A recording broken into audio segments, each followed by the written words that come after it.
In this video, I'll be putting together one of the rather unique drawers that I made for my kitchen. And I have a total of 3 of these in one base cabinet. And what they do is they hold bottles, like bottles of water as in the top one, which I've already built and installed. You could say that that was my practice one, because I did make a couple of mistakes on it and learn from it, actually. Doesn't matter how many times you do this kind of thing, you're still going to make mistakes and you're still going to learn something. So I've got 2 more of these to make, and I've got the parts laid out here on my table saw workbench. I didn't show where I cut out the parts because it's fairly straightforward. However, I did make a separate video on cutting out these small dividers so that they're exactly the right length to fit in between the dividers. And there's a link in the description to the video where I show how to do that. Anyway, these go together to form a kind of an egg crate type deal, with individual cells that are just a little bit more than 3 inches by 3 inches. And to get started on that, I'm going to fasten 5 of the short dividers to what is the side of the drawer. I'm using one of the short dividers as a spacer for this first piece. And then I'll get some glue on the edge and fire in 2 1 1/4 inch pin nails. This is different from the first one I did. In that one I used brads, which are quite a bit bigger. But the bigger nail is not really needed here. These are just holding it together while the glue dries. And then I can use that spacer again to install the next one. And before I put any of these short dividers in, I'm taking the time to sand the edge just slightly to get rid of any furriness. It would be very difficult to get in there afterwards to sand it. Not that that's a big deal. Since I took the extra time to make sure that I cut out these short dividers very precisely, what I'll end up with after I put the last one in is just enough space for that spacer to fit in to the end of the side like that. And that's fairly critical for the overall success of this. This is where I kind of messed up on the first one. I wasn't as careful cutting out the short divider pieces and wound up having to redo a couple things because of it. The next step is to add the next long piece. And to do that, once again, I've clamped down one of the short dividers so that it spaces that first one properly. And then I'll get some glue on the end of the dividers and put that piece in place. And then once again, I'm driving in some pin nails to hold it while the glue dries. I've also got these short pieces that I cut as spacers to go in there to make sure that the dividers are the right distance apart.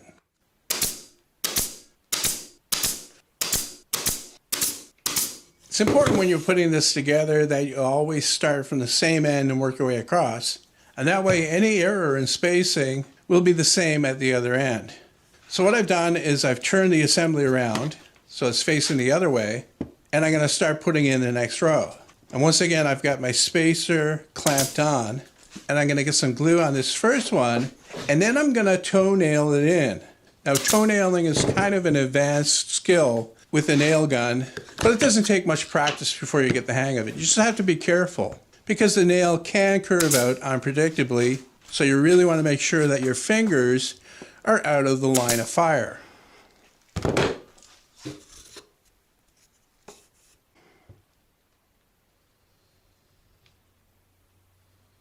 And then when all of those dividers are put in, I can add another long divider in exactly the same way. I've got the spacer clamped onto the end, and I'm going to use the small spacers to make sure that the dividers are evenly spaced.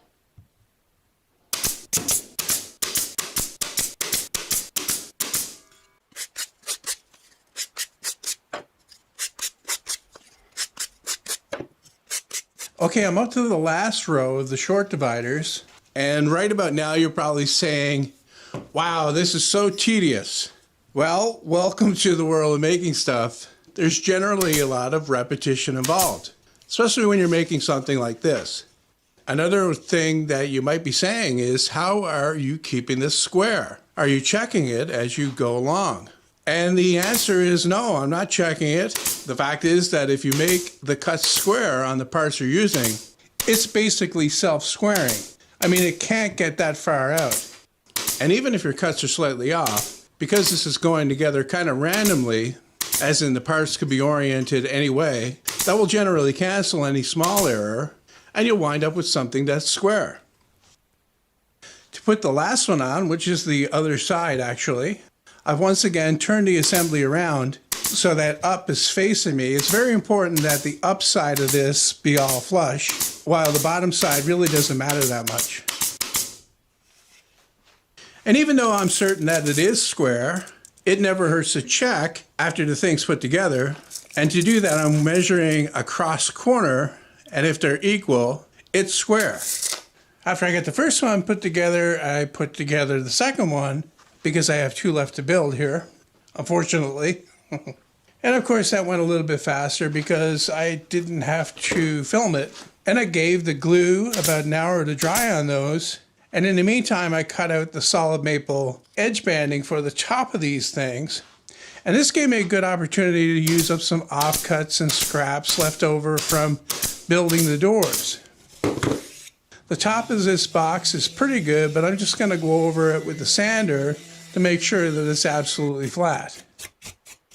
Putting the edge banding on is pretty straightforward, actually.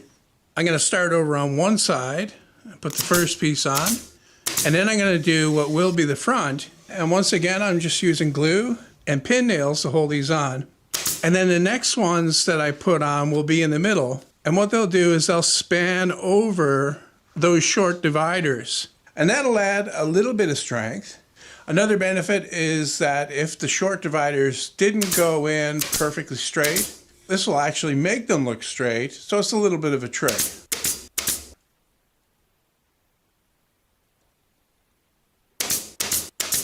Now, it might seem like I've got a lot more tedium ahead of me here to cut these short pieces and fit them in, because you know what the chances are of all these being exactly the same length.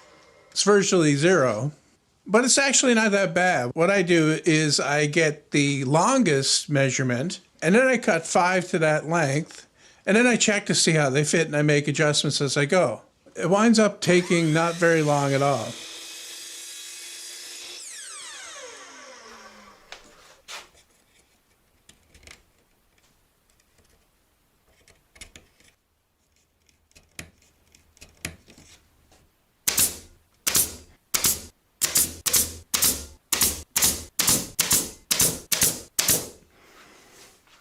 After I get all the banding strips on, I can quickly sand the top with 220 grit paper.